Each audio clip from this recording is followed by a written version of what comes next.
So guys, since it's October, and with the movie Halloween Kills being right around the corner, I'm going to give you guys the most common horror movie cliches, / what not to do in a horror movie.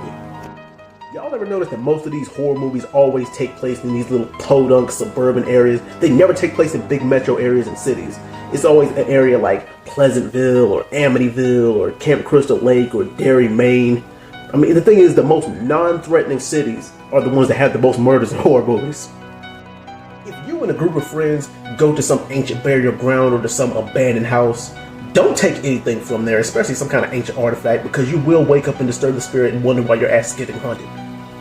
You guys probably seen this one coming a mile away, but why is it that the funny comic relief character, most of the time the black guy, usually ends up being the one to get clapped first? And for the love of God, before you run from a monster or killer, tie your damn shoes. I get sick of seeing y'all run and trip anyway. Stay tuned for part 2. Horror movie cliches. Part 2. In these movies, whenever you hear a sound in the distance, whether it be a bump, a squeak, or a crash, don't investigate it. Especially don't follow up with, "Hello? Is anyone there?"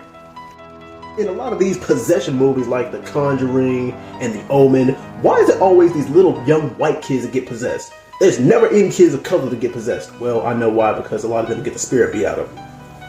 Stay away from dolls and puppets. Evil spirits will possess an inanimate object if they can't possess a human. Now, everybody knows that in a horror movie situation, a gun is the best self-defense. But why is it that if a main character or protagonist is lucky enough to come across a gun, they all of a sudden have stormtrooper aim where they forget how to shoot? They will shoot them 1,000,000 times and miss every single shot. And then when they get close enough to hit them, they're out of bullets. Also, if you're lucky enough to come across a car, make sure the car has gas in it and it'll start. Stay tuned for part 3. Horror movie cliches, part 3. For the love of God, if you are in a group, stay together. Never be on some, let's split up so we can cover more ground. No. Why? So the monster or the killer can pick you off one by one? If you're running away from a monster or killer, a place with multiple exits is key. Never lock yourself in a basement or in a closet, because they will find you and they will get you. This next one is simple but effective. Don't go to sleep. And if you do, make sure there's somebody around you can actually trust that will watch you. There have been a total of 9 Saw films and 6 Final Destination films. You would think that after 20 or so odd years that they would run out of ideas and different creative ways to kill people.